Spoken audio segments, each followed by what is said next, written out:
তো আজকে আমার রেসিপি চিকেন কষা। ফার্স্টেই পেঁয়াজগুলোকে জলে ধুয়ে নিতে হবে। দেন পেঁয়াজগুলোকে গ্রেটারে আমি গ্রেট করে নিলাম। দেখতেই পাচ্ছ কি সুন্দর লাগছে। তারপর কড়াই গরম হয়ে গেলে তেল দিয়ে দিতে হবে। তেলটা দিতে গেলে তারপর চিকেনগুলোকে আমি ভেজে নেব। আমি এই প্রসেসে করছি, আমি যে প্রসেসটা করি সেটাই আজকে তোমাদের সাথে শেয়ার করছি। তারপর চিকেনগুলোকে ভালো করে ভেজে নিতে হবে যতক্ষণ না কালারটা চেঞ্জ হয়, এবং কালার চেঞ্জ হয়ে যাওয়ার পর ঠিক এরকম দেখতে লাগবে।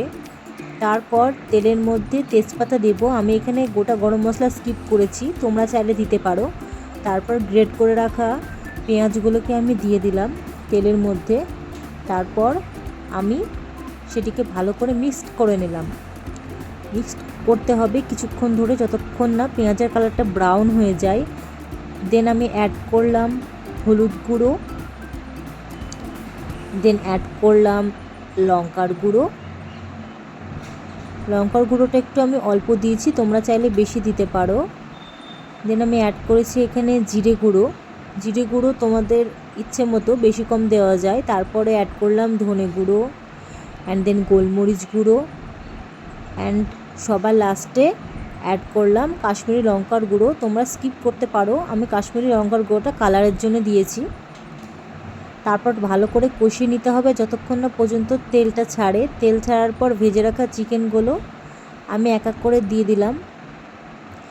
কষা মশলার কালারটা কিন্তু দেখেই বোঝা যাবে মশলাটা কষানো হয়ে গেছে। তারপরে ভালো করে চিকেনটার সাথে মিক্সড করে নিতে হবে পুরো ভালো করে। তারপরে দেখো কালারটা জাস্ট এরকম আসবে। তারপর ঢাকা দিয়ে 10 মিনিট রাখতে হবে।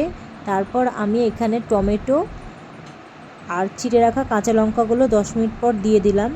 দিয়ে নেড়ে আবার ঢেকে দিতে হবে, এবং কষানোর আগে একটু পেঁয়াজ দিতে হবে যাতে স্বাদটা ব্যালেন্স হয়। তারপর আমি এখানে কষানো হয়ে গেলে গরম মশলার গুঁড়ো অ্যাড করে দিলাম। দিয়ে ভালো করে মিক্সড করার পর কালারটা এরকম আসছে। তারপর রেডি আমাদের চিকেন কষা।